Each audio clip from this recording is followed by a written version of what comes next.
dito ako pinaladkad papunta dito. Then ito yung Aspen na yun. Then papunta dito sa ito yung poste. Ayan. Diyan. Ayan, dapat hahawak ako dito para matibay, no? Kaso ayan, no? Meron palang ano to pag sa side view ano siya parang inclined siya. So nadulas ako dito. Kaya nakahawak naman ako dito pero tumama yung ulo ko dito.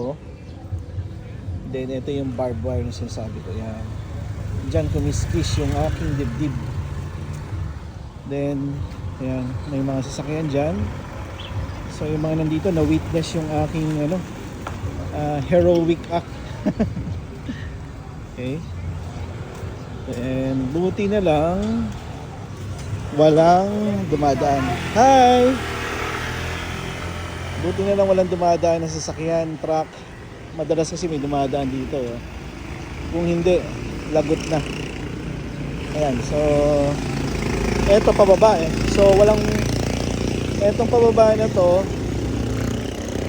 Talagang yung full force nung tatlo tapos pababa pa. So wala akong magawa. Isang magandang araw, mga boss amo. Inyong natunghayan ang pagbatak sa akin ng aking mga aso. At sa mga oras na ito ay hindi pa rin nagsisink in sa akin ang sakit at mga sugat na dinanas ko. At habang ako ay nagkakape, ay iniisip ko kung paano ko itatama ang behavior ng mga aso ko. At iniisip ko din kung mangyari ulit yon. Naswertehan ko lang na walang sasakyang dumaraan at naswertehan kong hindi mabitawan ng leash. Kaya safe ang lahat. Ngunit kahit gaano ko pa isipin yun, ay kailangan kong harapin ang katotohanan na kailangan kong iuwi ang mga aso ko.